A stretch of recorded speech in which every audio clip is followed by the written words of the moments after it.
দর্শক আসসালামু আলাইকুম, আপনারা যে যেখান থেকে দেখছেন সবাইকে স্বাগত জানাচ্ছি দিরা ৭১ টিভির মাধ্যমে। আমির মাহবুব। দর্শক, ঠিক এটা হচ্ছে দিরাই টু সামারচর সড়ক। এই সড়কে ঠিক এখন থেকে ২-৩ মিনিট আগে একটি সড়ক দুর্ঘটনা ঘটেছে। সিএনজিতে ৫ জন যাত্রী ছিল, তাদেরকে নিয়ে সিএনজিটি নিয়ন্ত্রণ হারিয়ে খাদে পড়ে গিয়েছে। আমরা ঠিক এই মুহূর্তে অবস্থান করছি বর্ডারগাঁও ব্রিজের পাশে। আমি যদি আপনাদেরকে একটু দেখাই যে এখানে ড্রাইভার গুরুতর আহত হয়েছে, অন্য যাত্রী যারা ছিলেন তারা ভিজেছেন, বাট ওইরকম গুরুতর কোনো আহত নেই। তবে ড্রাইভারকে দেখেছি, ড্রাইভারকে তারা কয়েকজনে আরেকটি গাড়িতে উঠিয়ে তারা দ্রুত উপজেলা স্বাস্থ্য কমপ্লেক্সের দিকে নিয়ে যাচ্ছে। তবে অন্য যাত্রী যারা ছিল, এখানে শাল্লার একজন যাত্রী ছিলেন, শাল্লার যিনি ছিলেন নুরুল আমিন ভাই, শাল্লা যিনি স্পিড বোট চালান, এই নুরুল আমিন ভাই যাত্রী ছিলেন। আমি ওনার সাথে কথা বলেছি, আমি এসে দেখেছি ওনারা গাড়িতে উঠেছেন, ওনারা হসপিটালে যাচ্ছেন, ড্রাইভারকে নিয়ে হসপিটালে যাচ্ছেন। তো ওই যাত্রীর সাথে কথা বলেছি, যাত্রী আমাকে যেমনটি জানিয়েছে যে তাদের মধ্যে গুরুতর আহত কেউ নেই। এবং এখানে আসার পরে যেটি শুনতে পেলাম যে সামনের যে চাকাটি ছিল গাড়ির, সেই চাকাটি মূলত একদম খুলে পড়ে যাওয়ার ফলেই কিন্তু গাড়িটি এসে নিয়ন্ত্রণ হারিয়ে মূলত এই পুকুরে পড়ে গেছে। এই যে এখানে দেখতে পাচ্ছেন, হয়তো যাত্রীদের জুতো অথবা ড্রাইভারের হতে পারে জুতো।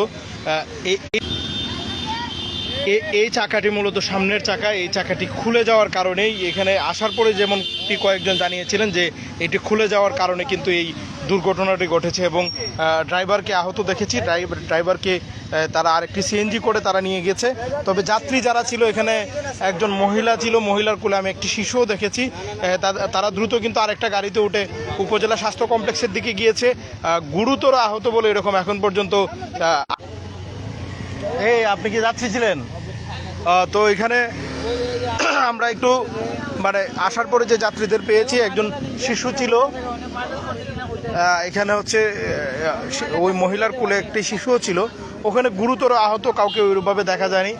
আমরা দেখি একটু কথা বলার চেষ্টা করবো। একজন যাত্রী এখানে আছেন যিনি ভেজা একদম। আমরা একটু এখানে যে যাত্রী ছিলেন উনি একদম পুরো ভিজে গেছেন। ভাই, একটু যদি বলেন দুর্ঘটনাটা কিভাবে ঘটলো?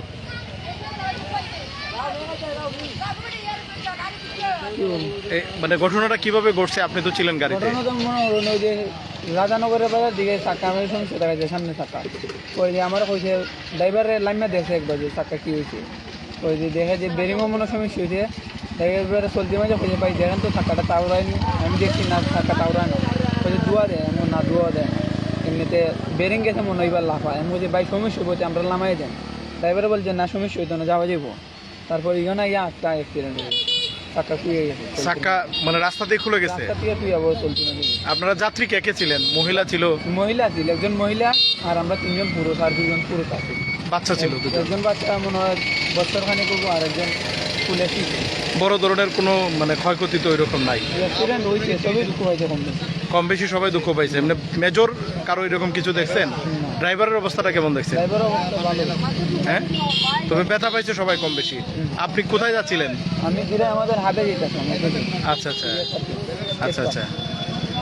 দর্শক, আমরা কথা বলছিলাম একজন যাত্রী যিনি এখনও এখানে আছেন। আমি যদি দেখাই একদম পুরো রাস্তাটা কিভাবে আইসা গাড়িটা পড়ছে, যদি দেখাই এই যে এদিকে স্লিপ করে কিন্তু গাড়িটা এখানে গিয়ে পড়ছে। আমি যদি আপনাদের দেখাই যে পুরো রাস্তাটি এই যে এদিক দিয়ে আসছে, আসার পরে যে রাস্তার চাকায় দেখতে পারেন, চাকা এখানে মূলত চাকাটা খুলে গেছে। খুলে যাওয়ার পরপরই কিন্তু এই দুর্ঘটনাটা ঘটে। এই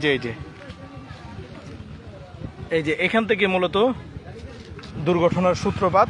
এবং এটি এভাবেই কিন্তু এদিক দিয়ে গিয়ে একদম ডানে গিয়ে একদম